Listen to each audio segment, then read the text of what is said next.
Good morning student. Maths class में आपका फिर से स्वागत है। आज हम lecture number 13 chapter number 3 matrix का लेकर आए हैं। कल लास्ट क्लास में आपको पढ़ाया था परिवर्ताव्युह ट्रांसपोज मैट्रिक्स, उसके बाद आपको सममित आव्यूह सिमेट्रिक मैट्रिक्स और विषम सममित आव्यूह स्क्यू सिमेट्रिक मैट्रिक्स। कल की क्लास में आपको पूरा समझ में आया होगा। आज उसी पर आधारित क्वेश्चन करते हैं। तो एक मैं विभिन्न प्रश्नावली का एक क्वेश्चन ले रहा हूँ जिससे वो टॉपिक पूरा क्लियर हो जाएगा। उसके बाद 3.2 के जितने भी क्वेश्चन रहे हैं उन सबको कराऊंगा। तो देखते हैं आज की क्लास में पहला ही क्वेश्चन लेते हैं। तो विभिन्न प्रश्नावली का क्वेश्चन नंबर देखते हैं 12वां। वो जानबूझ के ऐसा क्वेश्चन लिया है जिससे आपको पूरा समझ में आ जाए। सममिताव्युह, विषम सममिताव्युह और परिवर्ताव्युह, ये हमें आपको देखते हैं। तो प्रश्नावली विविध का क्वेश्चन ले रहे हैं। विविध प्रश्नावली का है, विविध का क्वेश्चन नंबर है आपका 12। क्वेश्चन नंबर 12 क्या है कि यदि ए बराबर एक मैट्रिक्स दे रखी है, यदि ए बराबर 2 1 1 2 1 1 -1 0 2 और 0 1 3 हो तो सिद्ध कीजिए। क्वेश्चन इस प्रकार है, एक आपको मैट्रिक्स दे रखी है और क्या क्या पार्ट सिद्ध करवाया है इसमें। पहला पार्ट सिद्ध करवाया है कि ए का ट्रांसपोज फिर उसका ट्रांसपोज बराबर होगा ए के। और ये गुणधर्म में भी था, किसी आव्यूह के परिवर्त का परिवर्त स्वयं के बराबर होता है, तो ये रिप्रेजेंट करके दिखाना है। नंबर 2 कह रहा है ए प्लस ए टी सममित आव्यूह होगा। सममित आव्यूह है। कल भी आपको बताया था गुणधर्मी होता है, किसी आव्यूह में उसके परिवर्त को जोड़ा जाए तो सममिति आता है। रिप्रेजेंट करके बताएंगे आपको। एग्जाम में किस प्रकार करना है ये ध्यान रखना है। ए माइनस ए टी एक विषम सममित आव्यूह है। और चौथा क्या सिद्ध करवाया है, ए इंटू ए टी तथा ए टी इंटू ए ये सममित आव्यूह है।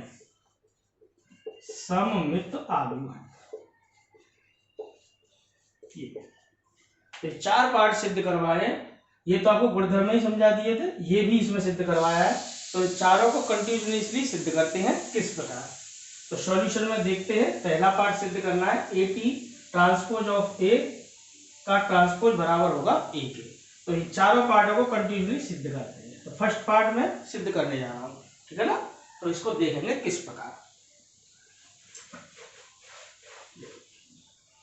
सॉल्यूशन में देखेंगे, ये तो गिवनी है। तो पहला पार्ट सिद्ध करने जा रहा हूं, क्या ट्रांसपोज ऑफ ए का ट्रांसपोज बराबर ए। तो हमने क्या किया, इसको प्रूफ करते हैं। देखो किस प्रकार गिवन दिया है, क्या दिया है, ए बराबर 2 1 1 -1 0 2 0 1 3 इस प्रकार। अच्छे से समझ में आएगा, देखते चले।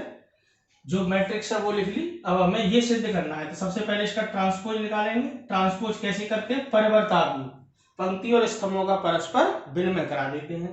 तो क्या आएगा 2 1 1 -1 0 2, अरे पंक्ति को स्तंभ बना देना है इस प्रकार, और 0 1 3 दे देंगे इस प्रकार। वैल्यू कोई सी भी हो, कोई फर्क नहीं पड़ता है, किसी आव्यूह के परिवर्त का परिवर्त स्वयं के बराबर ही होता है। तो ये वैल्यू तो कोई भी दे सकता है, वो इससे आपको नहीं टेंशन लेनी है। 2 1 1 -1 0 2 0 1 3 यही दे रखा है। अब इसको सिद्ध करो। अब ये हो गया, अब इसका पुनः आप ट्रांसपोज करोगे। इसका मैं डायरेक्टली कर देता हूँ, कुछ टीचर्स इस पर चिन्ह लगाते हैं ट्रांसपोज का, आपको ऐसे नहीं लगा, डायरेक्ट कर देना। अब इसका ट्रांसपोज करोगे तो फिर पंक्तियों को स्तंभ में बदलो। 2 -1 0 1 0 1 एंड 1 2 3 ये देखिए। अब इसका ट्रांसपोज कर दिया तो ये वैल्यू देखेंगे आप किसके बराबर हो गई, ए के। तो ट्रांसपोज ऑफ ए का ट्रांसपोज किसके बराबर आ गया, ए के। तो यहाँ पर प्रूव,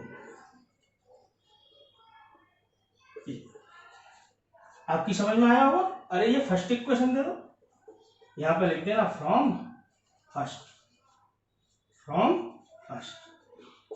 क्या, तो इसको हमने किसके बराबर कह दिया, ए के। तो फर्स्ट पार्ट आपकी समझ में आ गया होगा, आसान था कि ट्रांसपोज ऑफ ए का ट्रांसपोज किसके बराबर होगा, ए के। आसान है। सेकंड पार्ट देखो, सेकंड पार्ट में क्या सिद्ध करवा रहा है वो हमसे, अभी आपको मैंने लिखाया था नंबर सेकंड, कि ए प्लस ए टी एक सममित आव्यूह है,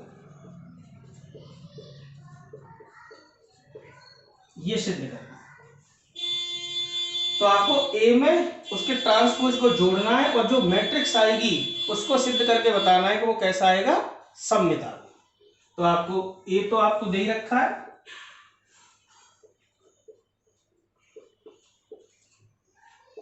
इस प्रकार यहीं पर इसके ट्रांसपोज को लिख लो। ए का ट्रांसपोज क्या होगा, पंक्तियों को स्तंभों में बदल दोगे, इस प्रकार। ये आपकी समझ में अच्छे से आएगा, पंक्तियों को स्तंभों में बदल देना केवल। अब इसको आप चाहे तो कुछ मान सकते हो, पूरी वैल्यू लिखने में आपको अच्छा लगे तो कुछ मान लो, थोड़ी देर के लिए माना P बराबर ए प्लस ए। तो ये P, ये बोले तो P मान लिया थोड़ी देर के लिए। अब इसका मान निकालो, तो P बराबर क्या है, ए प्लस ए टी, ए की जगह ए का मान, ये देखिए इस प्रकार, प्लस ए टी की जगह ए टी का मान, इस प्रकार दोनों मान लिख लिए। दोनों आव्यूह को जोड़ना है, वो योग संक्रिया सिखाई थी आपको, जब दो आव्यूह को कब जोड़ा जा सकता है, जब वे समान क्रम के हों। तो ये 3x3 का है, ये भी 3x3 का है, तो इसको आसानी से जोड़ा जा सकता है। तो P बराबर क्या आएगा, 2 + 2 4 हो गया, 1 - 1 0 हो गया, 1 + 0 1 हो गया, -1 + 1 0 हो गया, 0 + 0 0 रहा, 2 + 1 3 हो गया, 0 + 1 1 हो गया, 1 + 2 3 हो गया, और 3 + 3 6 हो गया। ये 2 + 2 4, 1 - 1 0, 1 + 0 1, -1 + 1 0, 0 + 0 0, 2 + 1 3, ये सारी वैल्यू 0 + 1 1, 1 + 2 3, 3 + 3 6। या ना, अब ये कौन है, ये a + a t है, अर्थात P है। अब ये सममित कब होगा, तो हम जानते हैं कोई आव्यूह सममित कब होता है, जब उसका परिवर्त स्वयं उसके बराबर हो जाए। तो इसका ट्रांसपोज करके देखो, तो ट्रांसपोज जब आप इसका करोगे, पंक्तियों को क्या में बदलोगे, स्तंभों में। ये देखिए, पंक्तियों को मैंने स्तंभों में बदला, पहली पंक्ति को पहला स्तंभ बना दिया, दूसरी पंक्ति को दूसरा स्तंभ, तीसरी पंक्ति को तीसरा। तो ये मान तो इसी के बराबर ही रहा, मतलब P का ट्रांसपोज किसके बराबर रहा, P के। P बोले तो कौन, a + a t, तो यहां से कंफर्म हो गया। अतः P कह लो या a + a t क्या है, एक सममित आव्यूह है। ये तो गुणधर्म में भी था, लिखाया था, किसी वर्ग आव्यूह में उसके परिवर्त को जोड़ा जाए तो प्राप्त आव्यूह एक सममित आव्यूह होता है, सिमेट्रिक मैट्रिक्स। समझ में आया हुआ है।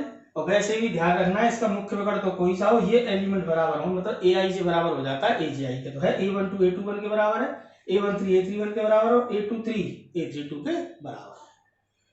तो आप इसको आसानी से प्रूव कर सकते हो।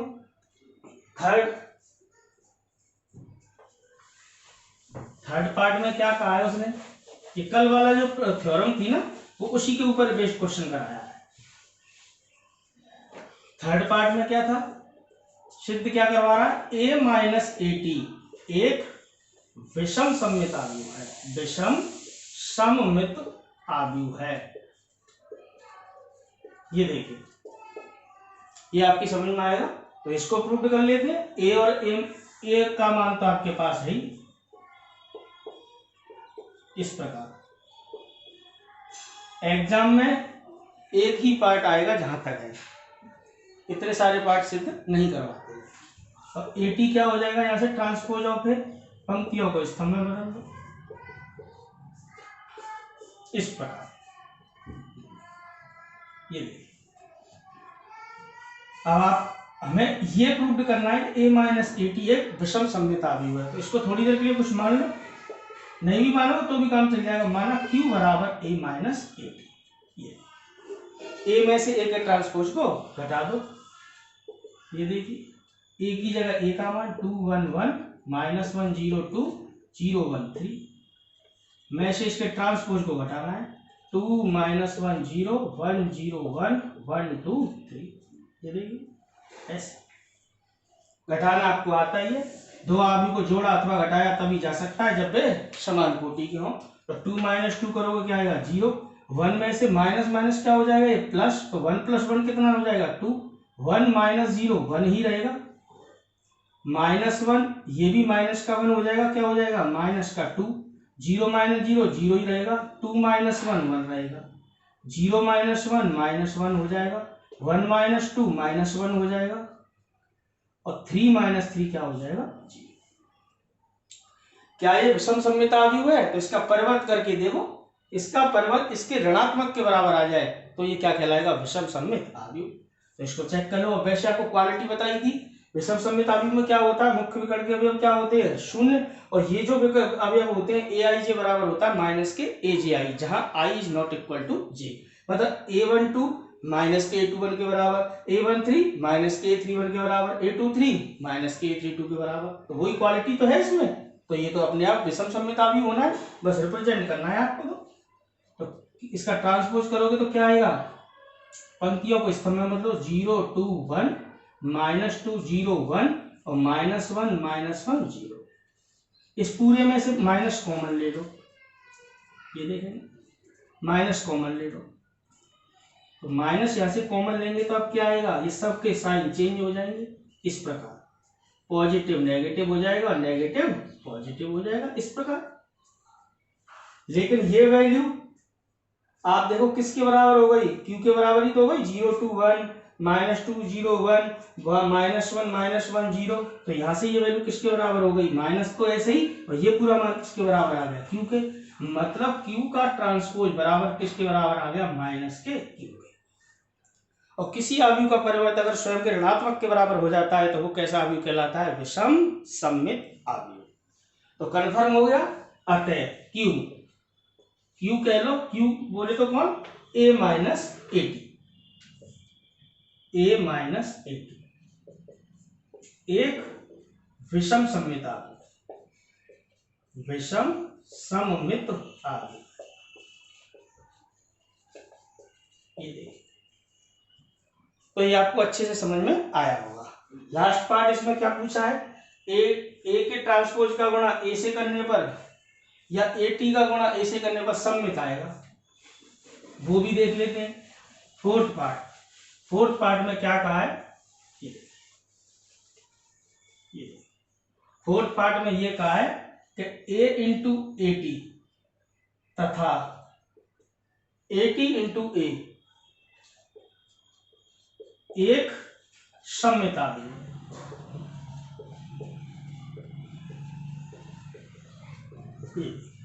मतलब ए का गुणा अगर ए के ट्रांसपोज से करो तो जो मैट्रिक्स आएगी वो सममित आएगी, या ए के ट्रांसपोज का गुणा ए से करोगे तो वो भी मैट्रिक्स कैसी आएगी, सममित। तो चेक कर लेते हैं, ए का गुणा ए टी से, चाहे तो इसको कुछ मान लो, माना कुछ और मान लो, आर मान लो, ए इंटू ए टी। इस आर का मतलब ये, इसको क्या दिखाना है सममित, तो आर का ट्रांसपोज आर के बराबर ही आ जाना चाहिए।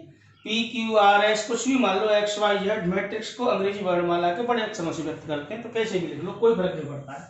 तो करके देखो, ए का गुणा इसका गुणा इससे करना है, 2 1 1 माइनस 1 0 2 0 1 3, इसका गुणा इससे करना है 2 माइनस 1 0 1 0 1 1 2 3।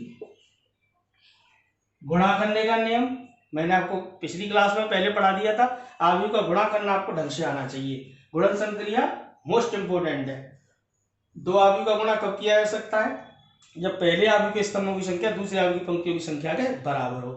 और इसमें भी मैंने आपको बताया था, अगर कोई वर्ग अवयव है, कोई वर्गाकार अवयव है, तो उसका उससे गुणा, मतलब दो वर्ग अवयव, समान कोटि के दो वर्ग अवयव का गुणन सदैव संभव होता है। तो ये भी 3x3 का, ये भी 3x3 का है, तो आपको चेक करने की जरूरत नहीं, डायरेक्ट गुणा करते जाइए। गुणा कैसे होता है, पंक्ति गुणा स्तंभ, पहले आव्यूह की पंक्ति और दूसरे आव्यूह के स्तंभ के संगत पदों के गुणनफल के योग द्वारा गुणा ज्ञात कर लेते हैं। तो करेंगे, देखेंगे। गुणा आपको करना है पंक्ति गुणा स्तंभ इस प्रकार, 2 दूनी 4 प्लस 1 का गुणा 1 से 1 प्लस 1 का गुणा 1 से 1 इस प्रकार। ये समझ में आ रहा होगा। फिर पंक्ति गुणा स्तंभ, 2 का गुणा माइनस है माइनस के 2, 1 का गुणा 0 से 0, 1 का गुणा 2 से 2 इस प्रकार। फिर इसका गुणा इससे, 2 का गुणा 0 से 0, 1 का गुणा 1 से 1, 1 का गुणा 3 से 3 इस प्रकार। पंक्ति गुणा स्तंभ, -1 का गुणा 2 से -2, 0 का 1 से 0, 2 1 का 2, इसका गुणा इससे -1 का -1 से करोगे प्लस का 1, 0 का 0 से 0, 2 दूनी 4, फिर इसका गुणा 0 0 2 3 6। पंक्ति गुणा स्तंभ, -1 का 0 से, 0 का 1 से, 2 का 3 से। आपको ऐसे इसके ऊपर रख देना है, अपने आप समझ में आ जाएगा। 2 2 जा 4, 1 5 जा 1 इस प्रकार। इसका गुणा फिर इससे करोगे, तीसरी पंक्ति का गुणा कराओगे तो क्या आएगा, 0 का 2 से 0 प्लस 1 प्लस 3, इसका गुणा इससे करोगे 0 प्लस 0 प्लस 6, इसका गुणा इससे करोगे 0 प्लस 1 प्लस 9, इसका गुणा इससे 0 1 3 3 जा 9। तो क्या निकल के आया यहाँ से, r बराबर, सरल करा लो, 4 और 2 6, 0 4 0 5 6 4 6 10। ये देखिए वैल्यू कोई सी भी आ सकती है, कोई दिक्कत नहीं है, वो कैलकुलेशन करना है। क्या ये सममित है, तो अभी चेक कर लो, इसका परिवर्त इसके बराबर ही होना चाहिए। वैसे क्वालिटी देखो, तो मैंने आपको क्या कहा था, सममित के लिए मुख्य विकर्ण के अवयव कोई से हो और aij बराबर हो aj के, मतलब a12 a21 के बराबर, a13 a31 के बराबर, a23 a32 के बराबर। तो ये ऐसा है, इसका मतलब ये सममित तो होना ही, बस रिप्रेजेंट करा दो। तो अब r का परिवर्त करके देख लो आप, r का मतलब इसका, तो इसका परिवर्त करो, पंक्तियों को क्या में चेंज कराओ, स्तंभों में। 6 0 4, पहली पंक्ति पहला स्तंभ बन गया, दूसरी पंक्ति दूसरा स्तंभ 0 5 6, तीसरी पंक्ति तीसरा स्तंभ बना दो 4 6 10। ये देखिए पहली पंक्ति पहला स्तंभ, दूसरी पंक्ति दूसरा स्तंभ, तीसरी पंक्ति तीसरा स्तंभ। लेकिन ये वैल्यू तो इसी के बराबर है, आप देखोगे, मतलब r का परिवर्तन करने पर क्या आया, r। अतः r बोले तो कौन, 1 इंटू 80, एक सममित आव्यूह। समझ में आया होगा ये आपका अच्छे से। इसी प्रकार आप नेक्स्ट पार्ट को कर सकते हो। अब की बात इसमें गुणा इसका करना है, मतलब ट्रांसपोज वाले को पहले लिखना, इसको इधर लिखना, इसको इधर, सरल कराओगे तो फिर दोबारा से सममित आएगा। आव्यूह को कुछ भी मान सकते हो, एस मान लेना। तो ये चौथा पार्ट आप खुद कर पाओगे, ये वाला पार्ट तो आप खुद कर पाओगे। इसी प्रकार यहाँ ए का गुणा ए के ट्रांसपोज से किया, इसमें उल्टा ए के ट्रांसपोज का गुणा किससे करना है, ए से। आगे पीछे कर देना, आर की जगह कुछ और मान लेना, एस मान लेना, ए टी का गुणा ए से करना है। सरल करोगे तो वो भी कैसा आएगा, सममित। तो ये सममित, विषम सममित और ट्रांसपोज पर एक सवाल था, ये आपकी प्रमेय भी थी। इसमें एक लास्ट प्रमेय और लिखाई थी, मोस्ट इंपोर्टेंट टॉपिक था वो। उसमें मैंने आपको क्या लिखाया था, क्या बताया था, मैंने आपको बताया था एक वर्ग आव्यूह को एक सममित तथा एक विषम सममित आव्यूह के योग के रूप में व्यक्त किया जा सकता है। तो उसके ऊपर सवाल अक्सर करके पेपर में पूछा जाता है।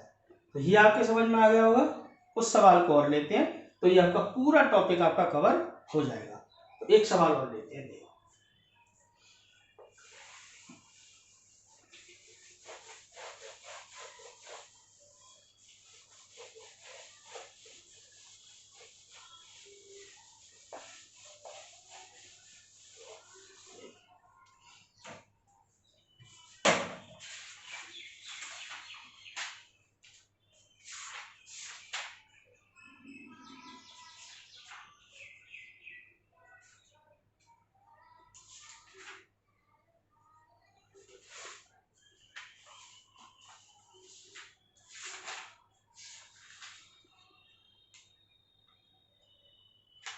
इसी प्रश्नावली का सवाल है, अभी देखते हैं कौन सा है।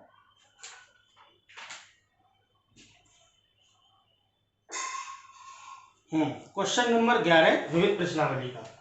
तो इस प्रकार का है, इसी का एक सवाल और है, विविध का 11वां। वेद का क्वेश्चन नंबर 11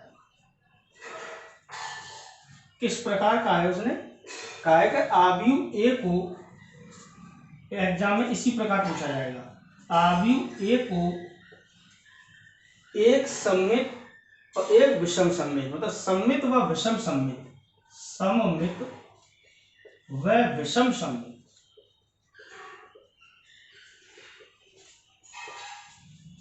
आव्यूह के योग के रूप में, आव्यूह के योग के रूप में, योग के रूप में व्यक्त कीजिए।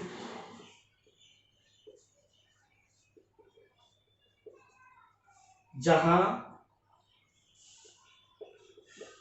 ए बराबर कोई भी मैट्रिक्स दे सकता है, वो वर्गाकार होने चाहिए, ध्यान रखना।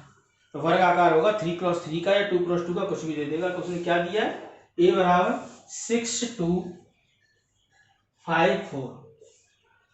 ये इस प्रकार सवाल आया है। बड़े सवालों में आएगा 3 नंबर में आएगा, 2 नंबर में, एक नंबर का सवाल आता है, एक 2 नंबर का। इस चैप्टर में से 2 नंबर में पूछा जाएगा, 1 नंबर में पूछा जाएगा। तो वो अगर आव्यूह एक कोई भी मैट्रिक्स दे सकता है यहाँ पे, लेकिन देगा वो स्क्वायर मैट्रिक्स, वर्गाकार आव्यूह, 2x2 का या 3x3 का। तो क्वेश्चन इस प्रकार ही पूछा गया है कि आव्यूह ए को सममित एवं विषम सममित आव्यूह के योग के रूप में व्यक्त कीजिए। वैल्यू यहाँ पर कोई सी आ सकती है। तो इसका सॉल्यूशन दे देंगे। दिया क्या है, ए बराबर 6 2 5 4। कल मैंने आपको जो प्रमेय लिखाई थी उसमें मैंने आपको क्या बताया था कि एक वर्ग आव्यूह को एक सममित और एक विषम सममित आव्यूह के योग के रूप में व्यक्त किया जा सकता है। मतलब ए को क्या लिखा जा सकता है, 1/2 a plus AT plus 1/2 a minus AT। तो इस पार्ट को हम मतलब ये इसके बराबर ही 1/2 कॉमन लोगे तो इससे हट जाएगा, 2 से 2a से 2 से 2 हट जाएगा, यही रहेगा। तो ये पार्ट तो इसका सममित दिखाना है तुम्हें, सममित सिमेट्रिक। और ये पार्ट कैसा दिखाना है आपको, विषम सममित, विषम सममित। बस इसी पर आप कार्य करना चालू कर दो। तो इसको सममित दिखा दो, इसको विषम सममित, दोनों को जोड़ोगे किसके बराबर आएगा, ए के। तो एंड में कह देना कि हाँ साहब क्या कह सकते हैं इसको, कि एक वर्ग आव्यूह को एक सममित और एक विषम सममित आव्यूह के योग के रूप में व्यक्त किया जा सकता है। तो बस इसी पर आपको कॉन्सेंट्रेट करना है, इसी को आगे चलाना है। तो इसको सममित दिखाना है, इसको विषम सममित। तो ए तो है ही, एटी की जरूरत पड़ेगी, वो यहीं पे लिख लो आपको अलग से करने की जरूरत नहीं है। 6 2 पंक्तियों को स्तंभ में बदल दो 5। अब इसको सममित दिखाना है तो ए में इसको जोड़ना है, 1/2 का करना है गुणा, और जो मैट्रिक्स है उसको क्या दिखाना है, सममित। तो जैसे हमने पिछले पार्ट में इसको क्या मान लिया था, P, ऐसी इस पूरी वैल्यू को P मान लो। माना P बराबर 1/2 a प्लस AT, इस प्रकार। तो 1/2 का गुणा करना है a प्लस AT में। तो पहले a प्लस AT निकालो, क्या आएगा, a में a के परिवर्त को जोड़ना है तो जोड़ दो बस। a का मान 6 2 5 4 प्लस ये पर्वत क्या है 6 5 2 4। तो जोड़ोगे तो क्या आएगा, जोड़ दो उनको, 6 और 6 12, 2 और 5 7, 5 और 2 7, 4 और 4 8। ये देखिए, ये मैंने अभी इसका मान निकाला है। P किसके बराबर था, P बराबर 1/2 a प्लस AT। इस प्रकार a प्लस AT का मान लगा लो। तो P बराबर क्या आया, 1/2 12 7 7 8। और आपको एक टॉपिक और पढ़ाया था मैंने, अदिश गुणन, स्केलर मल्टीप्लिकेशन, स्केलर प्रोडक्ट। तो किसी कांस्टेंट राशि का अगर गुणा किया जाए किसी आव्यूह में तो प्रत्येक अवयव में गुणा हो जाता है। तो P बराबर यहाँ से क्या आएगा, 12/2 करोगे क्या आएगा 6, 7/2 7/2 और 8 में भाग लगाओगे क्या आएगा 4। तो P का मान हो गया, लेकिन हमें इसको दिखाना क्या था, सममित। अब सममित कैसे दिखाया जाए, तो इसका परिवर्त इसी के बराबर आना चाहिए तो सममित हो जाएगा। तो एक काम करो, P का ट्रांसपोज कर लो, यहां से P का ट्रांसपोज करोगे, पंक्तियों को स्तंभ में बदलो, 6 7/2 7/2 4। तो हमने देखा P का परिवर्त किया तो किसके बराबर आ गया, P के। अतः ये कन्फर्म हो गया जब P कहे तो क्या 1/2 A + AT क्या हुआ, एक सममित आव्यूह है, सममित आव्यूह है। समझ में आया होगा ये टॉपिक। अब इसको क्या दिखाओ, विषम सममित, तो एंड में इन P और Q को जोड़ना किसके बराबर आ जाएगा, A के, एंड में आपका प्रूफ हो जाएगा। तो ये सममित दिखा दिया, अब इसको क्या दिखाना है, विषम सममित। तो इसका आगे का पार्ट करेंगे, तो क्या करेंगे थोड़ी देर के लिए, फिर मान लो माना Q बराबर 1/2 A - AT, इसको विषम सममित दिखाना है आपको। विषम सममित की क्या क्वालिटी थी, किसी आव्यूह का परिवर्त उसके ऋणात्मक के बराबर आ जाए स्वयं के, तो विषम सममित हो जाता है, उसी के बराबर आ जाए सममित हो जाता है। Q मान लो, कुछ और मान लो, नहीं मानोगे तो भी काम चलेगा, आप इस तरीके से मानोगे, लिखने में थोड़ा आसानी रहती है। तो बस इसको सरल करा दो। फिलहाल पहले A - AT का मान निकाल दो। ये देखिए A की जगह A का मान 6/2, लेंथी वर्क लग रहा होगा, लेकिन ये आपको रिप्रेजेंट करना पड़ेगा, ये थ्योरम्स कहती है ऐसा, प्रमेय कहती है, प्रमेय के अनुसार ही आपको काम करना है, आपको मार्क्स पूरे मिलेंगे। 6254 - 6524, ये देखिए, तो इसको घटाओगे आप तो क्या आएगा, A - AT का मान क्या आएगा, 6 में 6 घटाओगे क्या आएगा 0, 2 में से 5 घटाओगे क्या आएगा -3, 5 में से 2 घटाओगे क्या आएगा 3, और 4 में से 4 घटाओगे क्या आएगा 0। ये आपकी समझ में आया हो। अब यहां से क्या करना है आपको, इसका मान निकालना है आपको Q का, Q बोले तो इसका। अब चूंकि Q बराबर किसके था, 1/2 A - AT, ये देखिए, तो 1/2 A - AT, A - AT का मान निकाल ही चुके हैं आप, 0 -3 3 0, ये देखिए 1/2 का प्रत्येक अवयव में गुणा करा दो तो Q बराबर क्या आएगा 0 माइनस के 3/2 3/2 0। लेकिन हमें तो इसको क्या दिखाना था आपके अनुसार, विषम सममित, तो अभी तो कहाँ दिखा पाए विषम सममित, तो वही काम करना है, इसका परिवर्त कर लो, इसका परिवर्त इसके ऋणात्मक पंक्तियों को स्तंभों में चेंज करा दो इस प्रकार, माइनस पूरे में से कॉमन ले दो, प्लस वाला माइनस का हो जाएगा और माइनस वाला प्लस का, ये किसके बराबर हो गया, आप देखेंगे ये किसके बराबर हो गया, Q, माइनस ऐसे ही, तो कंफर्म हो गया कि ये बोले तो कौन है Q, कैसा है विषम सममित। तो अतः Q कहे तो क्या 1/2 A - AT क्या है, एक विषम सममित आव्यूह है, विषम सममित आव्यूह है, आव्यूह है, कंफर्म हो गया।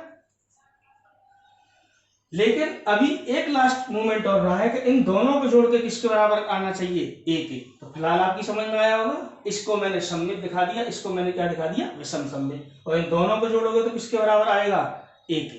तो एंड में इसको चेकआउट कर लो, P + Q A के बराबर आएगा कि नहीं आएगा, मतलब एक सममित और एक विषम सममित आव्यूह का योग इस वर्ग आव्यूह A के बराबर आएगा या नहीं आएगा। तभी तो कह पाओगे आप कि हाँ एक वर्ग आव्यूह को एक सममित और एक विषम सममित आव्यूह के योग के रूप में व्यक्त किया जा सकता है। तो लास्ट कड़ी इसकी और करनी है, थोड़ा सा काम क्या करना है, ये रिप्रेजेंट करके दिखाना है बस। तो इसको चेक कर लेते हैं,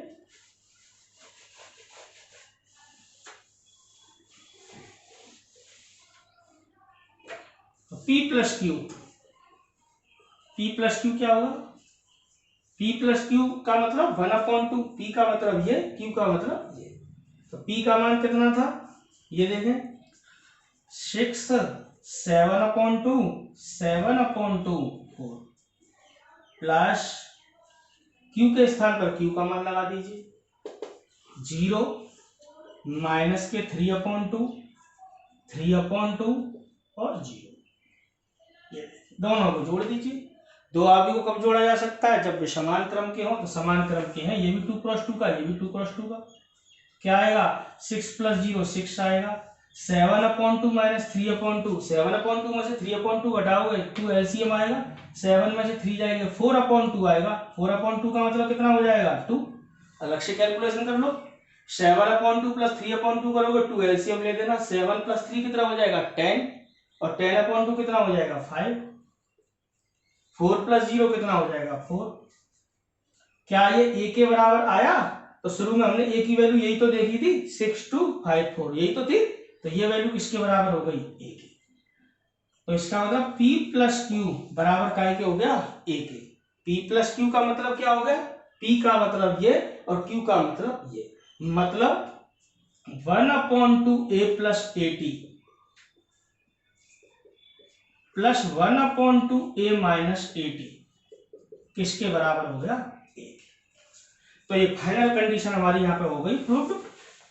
ये देखिए कि एक वर्ग आव्यूह को एक सममित और एक विषम सममित आव्यूह के योग के रूप में व्यक्त किया जा सकता है। इसको हम सममित प्रूव्ड कर चुके हैं P मानकर, इसको हम विषम सममित प्रूव्ड कर चुके हैं Q मानकर, और इन दोनों का जब हमने योग करके देखा तो किसके बराबर आ गया, A के।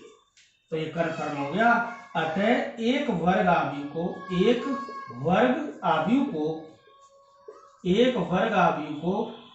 सममित एवं विषम सममित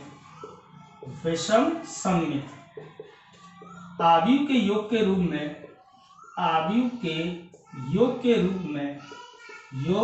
रूप में व्यक्त किया जा सकता है। तो ये आपकी समझ में ढंग से आया होगा। तो ये दूसरी प्रमेय थी हमारी जो कल आपको लिखाई थी कि एक वर्ग आव्यूह को एक सममित और एक विषम सममित आव्यूह के योग के रूप में व्यक्त किया जा सकता है। तो ये आपकी समझ में आ गया होगा। इसके बाद आपका नेक्स्ट टॉपिक स्टार्ट करते हैं। तो ये क्लियर है ये आपका। अब इसके में एक दो क्वेश्चन आपको कठिन से और कराता हूँ। प्रश्नावली 3.2 के ये विविध के मैंने दो क्वेश्चन इसीलिए लिए थे कि जिससे ये टॉपिक आपका क्लियर हो जाए, सममित विषम सममित और परिवर्त वाला। तो इसके एक दो सवाल और देखते हैं फिर प्रश्नावली 3.2 के। मैं आपके इंपोर्टेंट क्वेश्चन ले रहा हूं और थोड़े कठिन ले रहा हूं, बाकी इजी क्वेश्चन हम आसानी से कर सकते हैं। 1 से लेकर 10 तक करा दिए थे। 11वें क्वेश्चन तो आसान है, नहीं आए तो आप कमेंट में कह देना तो मैं आपको वो भी करा दूंगा। तो प्रश्नावली 3.2 का थोड़ा सा कठिन क्वेश्चन ले रहे हैं जो कि पूछा गया बोर्ड एग्जाम में, question number 12। 3.2 question number 12 important question है। क्या कह रहा है कि यदि ए बराबर एक मैट्रिक्स दे रखी है इस प्रकार 0 10x/2 -10x/2 0 इस प्रकार कह रहा है, तथा कैपिटल I 2x2 क्रम का इकाई आव्यूह हो, इकाई कह दे या तत्समक कह दे कोई फर्क नहीं पड़ता है, इकाई आव्यूह है, तब सिद्ध कीजिए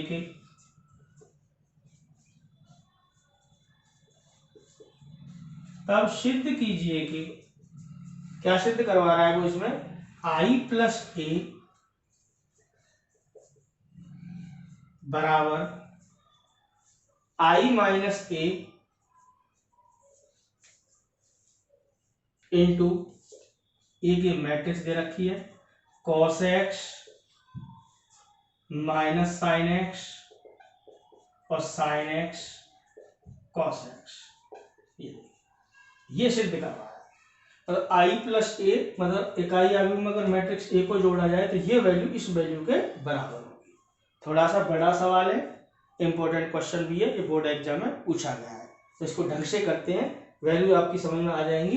क्या दे रखा है, यदि a बराबर 0 -10x/2, सॉरी यहाँ पर माइनस है ये प्लस है, 0 -10x/2 10x/2 0 इस प्रकार दिया है, तथा I 2x2 का इकाई आव्यूह, तब ये सिद्ध करना है। तो इसको सिद्ध करते हैं, समझते हैं किस प्रकार है। तो देखेंगे इसका प्रूफ।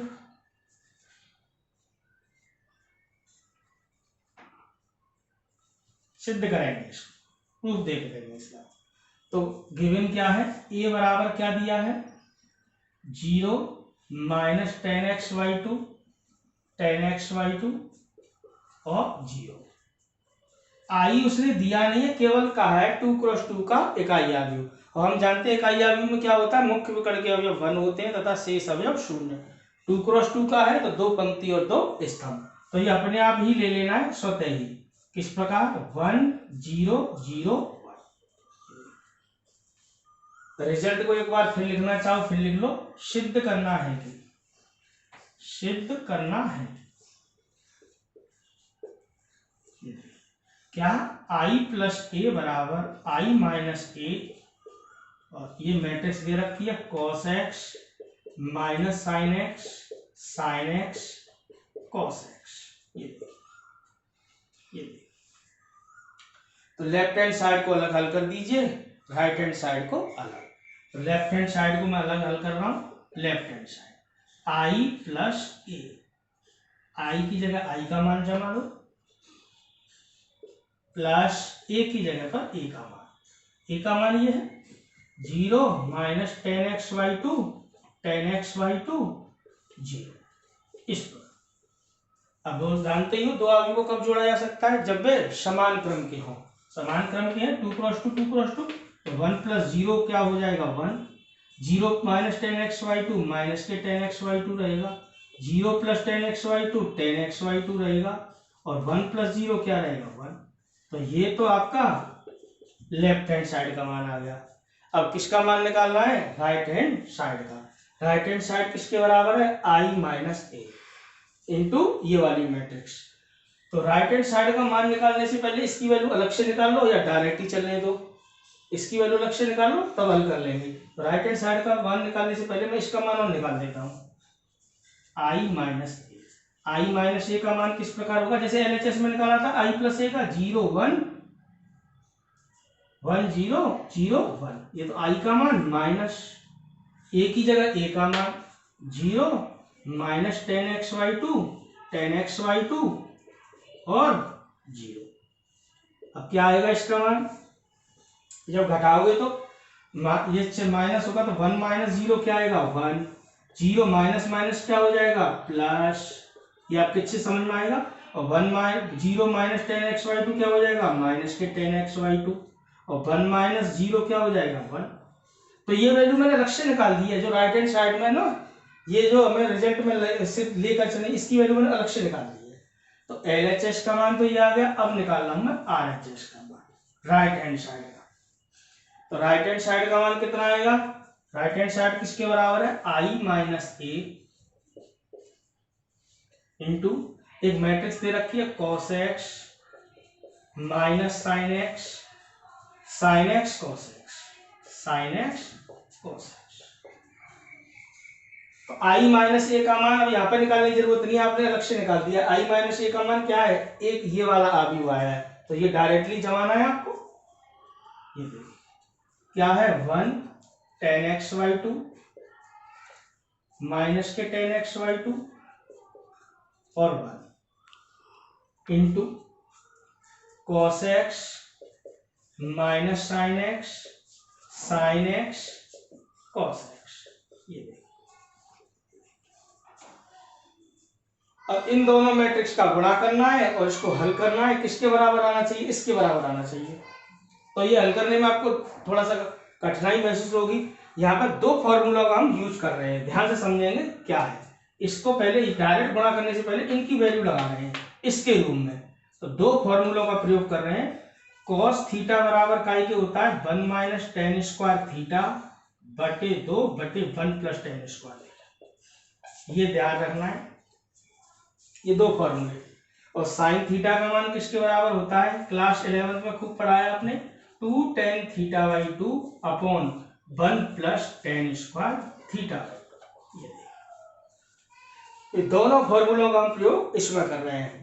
एंगल कोई भी हो सकता है, थीटा एक्स कोई फर्क नहीं पड़ता है, मतलब cos x कह लो, थीटा एक्स कोई भी वैल्यू लगा सकते हो। तो यहाँ x का प्रयोग कर सकते हो, x लिखो तो x बोल लो, कोई फर्क नहीं पड़ता है। तो यहाँ पर डबल फॉर्मूलों का यूज कर रहे हैं। cos x की जगह पे अप्लाई कर रहे हैं 1 माइनस टेन स्क्वायर x/2 बटे 1 प्लस टेन स्क्वायर x/2, और sin x की जगह क्या अप्लाई करने जा रहे हैं? 2 tan x/2 upon 1 plus tan square x/2।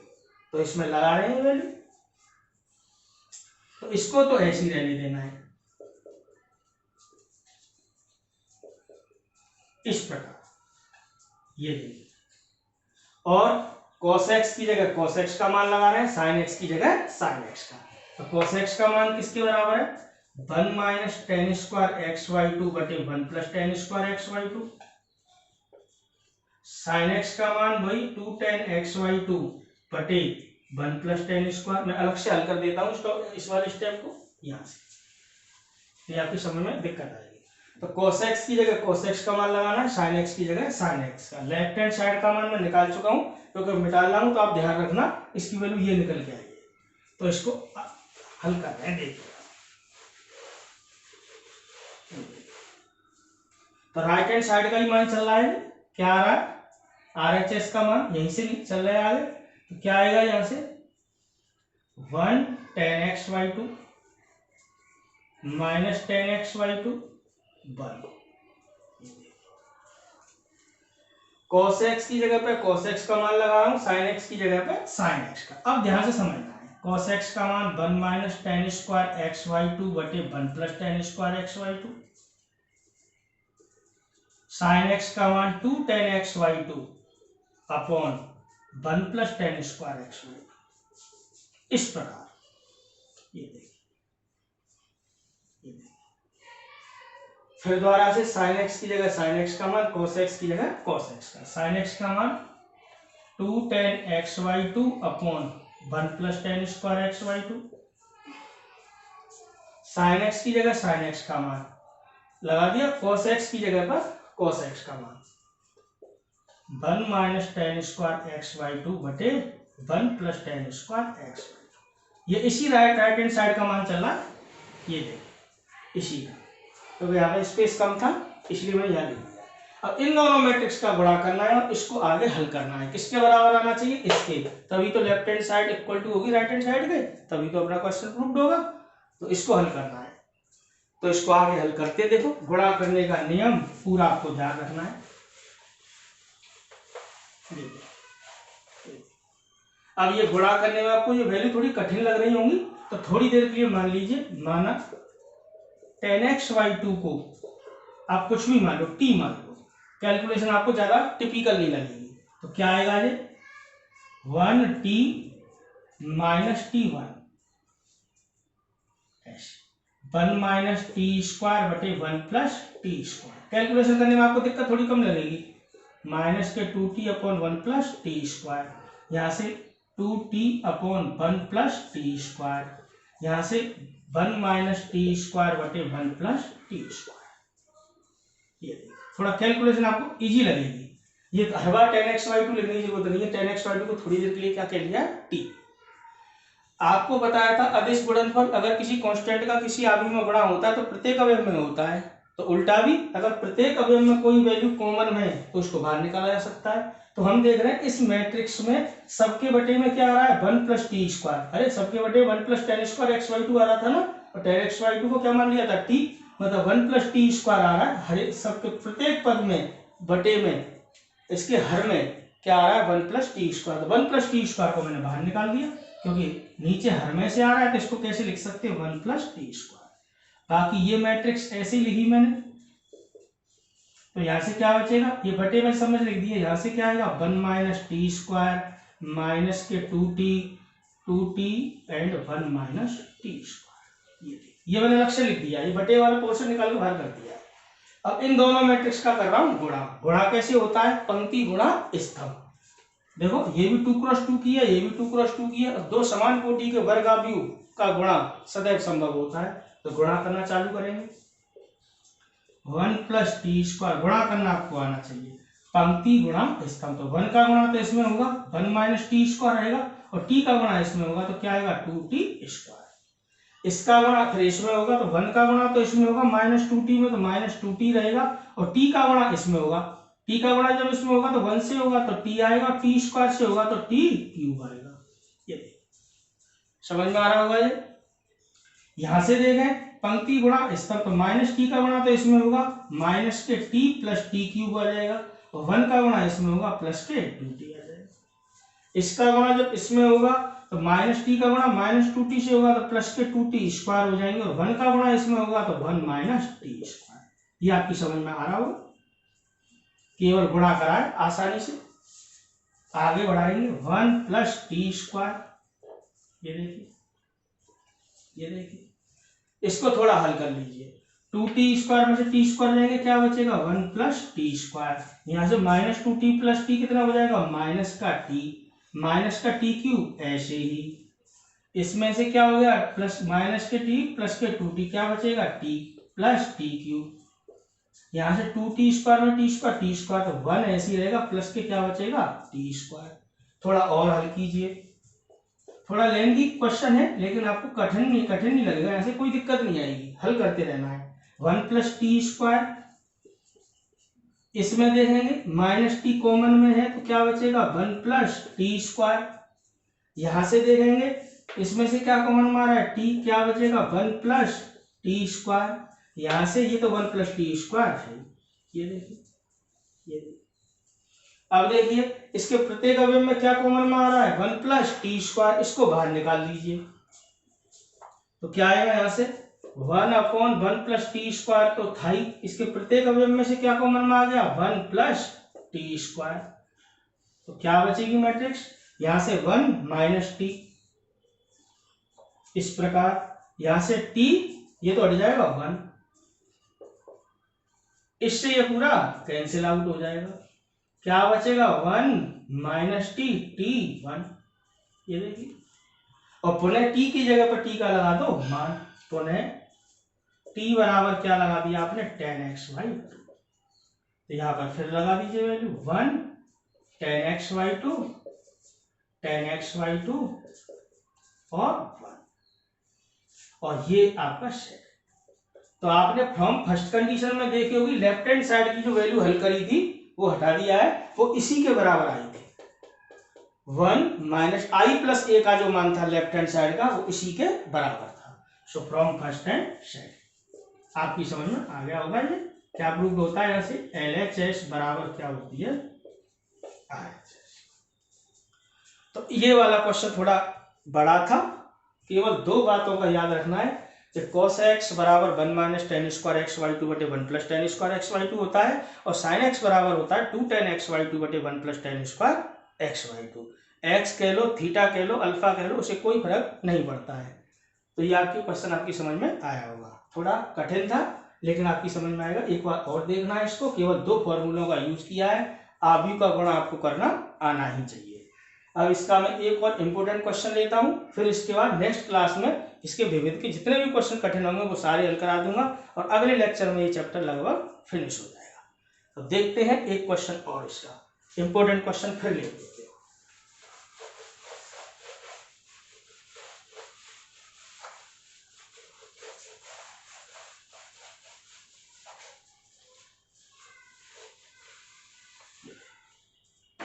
तो इसी का एक क्वेश्चन और लेता हूं, क्वेश्चन नंबर 30। बोर्ड एग्जाम में पिछले साल पूछा गया है, शायद इससे पहले, मोस्ट इंपोर्टेंट क्वेश्चन है, बोर्ड एग्जाम में पूछा गया है। इजी क्वेश्चन है लेकिन बोर्ड एग्जाम में आया है, इसीलिए मैं इसको करा देता हूं। क्या कह रहा है कि यदि a बराबर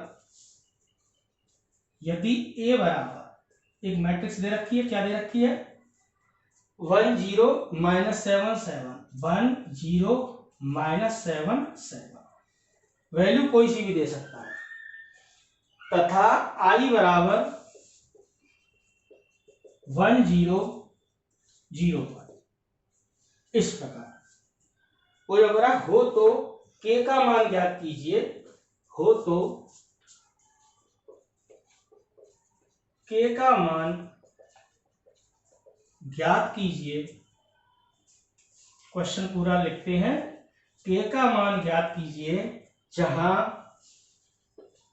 रिलेशन क्या दे रखा है, a² बराबर 8a + ki, ये वैल्यू दे रखी है। मतलब ये पूरी वैल्यू आपको इसमें जमानी है। तो a की जगह a का मान जमाना है, i की जगह i का मान जमाना है, k तो कोई भी कांस्टेंट वैल्यू है, इसका मान निकालना है, और एक वैल्यू आई की चाहिए आपको a² की। तो a² आपको निकालना है, पहले तो मेन काम a² वाला, और a² निकालना आपको आता ही है। a² क्या होता है a × a, ये वैल्यू थोड़ी मुश्किल है, 1 0 -7 7 नहीं है, ये -1 7 है। ये थोड़ा करेक्शन था वो कर लिया। तो इसको सॉल्व करते हैं। मोस्ट इंपोर्टेंट क्वेश्चन है, बोर्ड एग्जाम में पूछा गया है। इस प्रकार के क्वेश्चन अक्सर करके आते हैं, तो देख लेंगे इसका सॉल्यूशन। दिया है ये तो ए का मान, आई का मान। पहले आप ए स्क्वायर का मान निकालो। ए स्क्वायर किसके बराबर होता है? ए इंटू ए। ये वैल्यू निकाल रहा हूं मैं, क्योंकि तभी तो वैल्यू जमा पाऊंगा। ए की जगह ए का मान, के आई की जगह आई का मान। जरूरत किसकी पड़ने वाली है हमें? ए स्क्वायर की। ए स्क्वायर निकालना आते हैं, ए स्क्वायर निकालेंगे, ए इंटू ए का गुणा ए से कराना है। इस प्रकार ये आपकी समझ में आएगा। किसी वर्गावयु का गुणा स्वयं से सदैव संभव होता है। गुणा करने का तरीका पंक्ति गुणा स्तंभ, पंक्ति गुणा स्तंभ। 1 का 1 से 1 आएगा, 0 का -1 से 0 आएगा, 1 का 0 से 0 आएगा, 0 का 7 से 0 आएगा। पंक्ति गुणा स्तंभ। -1 का 1 से करोगे माइनस का 1 आएगा, माइनस का 7 आएगा। -1 का 0 से करोगे 0 आएगा, 7 7 जा 49 हो जाएंगे। क्या आएगा यहाँ से? 1 0 -8 49। ये देखिए, ये कैलकुलेशन आपकी समझ में आ जाएगी, कोई दिक्कत नहीं है। ए स्क्वायर का मान है। अब दिया है क्या, कंडीशन दे रखी है कि ए स्क्वायर बराबर 8a प्लस के इंटू आई। सबकी वैल्यू जमा दो। ए स्क्वायर का मान आपने निकाल रखा है, ए का मान है ही, आई का मान है ही। इसमें लगाइए ए स्क्वायर का मान 1 0 -8 49। ये देखिए 8 ए की जगह पर ए का मान 1 0 -1 7 प्लस के आई की जगह आई का मान 1 0 0 1। केवल इस कंडीशन को हल करना है और के का मान लाना है। तो हल करते जाते हैं, इसको देखेंगे। तो 1 0 -8 49 बराबर वही अदिश गुणन आपको पढ़ाया था। किसी कांस्टेंट वैल्यू का गुणा हो तो प्रत्येक अवयव में होता है, तो 8 का प्रत्येक अवयव में गुणा हो जाएगा। यहां से क्या आएगा? 8 1 जा 8 0 -8 और 8 का गुणा 7 से करोगे 56 आ जाएगा। के का गुणा इसमें करोगे क्या आएगा? के 0 0 के। ये देखिए, अब दो आदमी को कब जोड़ा जा सकता है? जब समान कोटि के हो तो इनको जोड़ लो। इस प्रकार आपकी समझ में आएगा ये। बराबर जोड़ो इनको, तो 8 प्लस के करोगे तो 8 प्लस के ही होगा। 0 प्लस 0 0 आएगा, -8 प्लस 0 -8 आएगा, और 56 प्लस के करोगे तो 56 प्लस के आएगा। अब एक टॉपिक आपको शुरू में पढ़ाया था आव्यूह के प्रकार में, आव्यूहों में समानता या समान आव्यूह। तो दो आव्यूह समान कब होते हैं? जब उनका क्रम समान हो, तो क्रम समान है ही। और दूसरी बात क्या थी? उनके संगत अवयव समान हो। तो क्रम तो समान है, संगत अवयव देखो 0 0 के बराबर है, तो ये वैल्यू इसके बराबर हो जाएगी, ये इसके बराबर है, ये वैल्यू इसके। तो या तो इसको इसके बराबर रख लो या इसको इसके बराबर, तभी तो के का मान निकलेगा। तो संगत अवयवों की करा दो तुलना। संगत अवयवों की तुलना करने पर तो 8 प्लस के बराबर किसके हो गया? 1। या ये वाला ले सकते हो, ये इसके बराबर होगा, तो जैसे के बराबर क्या होगा? 1 - 8, तो के बराबर क्या आएगा? -7। तुम कहोगे नहीं सर, हम तो इसको इसके बराबर लेंगे, तो हाँ ऐसा भी कर सकते हो। 56 प्लस के बराबर किसके? 40। संगत अवयव लेने हैं, a11 b11 के बराबर, जैसे आपको समझाया था। तो ये वैल्यू इसके बराबर, तो यहाँ से के का मान क्या आएगा? 49 - 56। ऐसे कर सकते हो आप। तो यहाँ से के बराबर क्या आएगा? -7। तो कैसे भी निकाल सकते हो। तो रिजल्ट आपका कितना आया? के बराबर -7। ये बोर्ड एग्जाम में पूछा गया क्वेश्चन है, मोस्ट इंपोर्टेंट क्वेश्चन था। है तो आसान, लेकिन बोर्ड एग्जाम में ये आया हुआ है। तो ये क्वेश्चन आपकी समझ में आ गया होगा। कल इसका एक बड़ा सा सवाल और लेंगे, फिर इसकी विविध प्रश्नावली के 2-4 क्वेश्चन और इंपॉर्टेंट क्वेश्चन उनको लेंगे। तो ये मैट्रिक्स वाला टॉपिक यहाँ पर हमारा फिनिश हो जाएगा। तो मुझे लगता है ये आपकी बात समझ में आ गई होगी। इसके बाद आप थोड़ा सा इसको और पढ़ेंगे, और कहीं कोई दिक्कत आए तो आप पूछ लेंगे। लास्ट क्लास में आपको एक क्वेश्चन करने की कही थी, एक भैया ने पूछा था विविध चैप्टर नंबर 2 का क्वेश्चन नंबर 12वां। तो 12वां क्वेश्चन बहुत आसान था, एक बार उसको देख लेते हैं। अब ये पता नहीं कि विविध का 12वां पूछा था, किसका पूछा था 2.1 का, ये श्योरिटी नहीं हो पाई थी। तो अब ये तो उस भैया को बताना पड़ेगा इसमें कौन सा है। वैसे है तो दोनों आसानी। तो इसको नेक्स्ट क्लास में अगर कमेंट में एक बार और पूछ लेना कौन सी वाली का पूछा है, 12.1 का पूछा है या विविध का पूछा है, सॉरी 2.1 का या विविध का, तो मैं उस क्वेश्चन को भी करा दूंगा। तो एक बार और बताना पड़ेगा, तब मैं उस क्वेश्चन को कराऊंगा, क्वेश्चन कंफर्म हो जाए कौन सा कराना है। तो आज की आपकी क्लास में ये समझ में आया होगा, इसको एक बार और रिवाइज करना, कोई प्रॉब्लम है तो पूछना।